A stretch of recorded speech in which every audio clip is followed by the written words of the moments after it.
सुबादरा संस्कृत हिंदी जुबान का लफ्ज़ है। चलते हैं इस नाम की तफसील की जानिब। सुबादरा नाम के मानी हैं अजीम, फलाह बबूद, गदरिया, नेक औरत, शानदार या खुशकिस्मत। इस नाम के लिए जो हरूफ अबजद नंबर है वो है 273 यानी 273।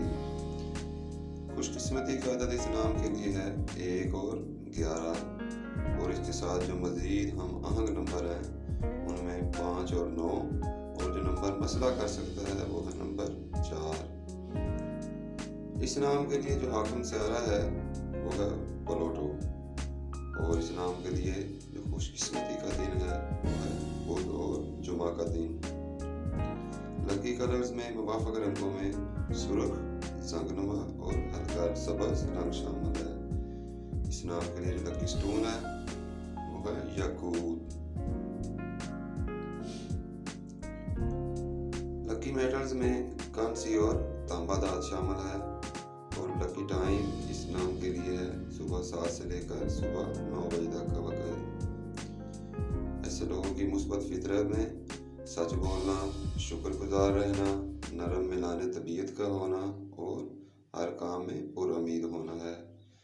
और जो अभी तक मनफी फितरत नोट की गई है वो ये है कि ये बहुत जल्द जज्बाती हो जाते हैं। सुबादरा नाम के लिए जो बेहतरीन मौजू पेशा है वो है कीमती पत्थर और जेवरात के ताजर होना। सुबादरा नाम के लोगों को सेहत के मसाइल में कमर का दर्द, जोड़ों के मसाइल या नज़ला का बार बार होना हो सकता है। ऐसे लोगों के अंदर असाबी तवानाई बहुत ज़्यादा होती है, इनको अपनी आज़ादी बहुत पसंद है और ये ज़िंदगी को एक मुहिम-जही के तौर पर देखते हैं। सुबादरा नाम के लोग हौसलामंद और उम्मीद लोग होते हैं। इस नाम की आलमी सतह पर जो मकबूलियत है सबसे ज़्यादा ये इंडिया और मज़ीद दूसरे ममालिक में ये नाम जाना और पहचाना जाता है। सब्सक्राइब करके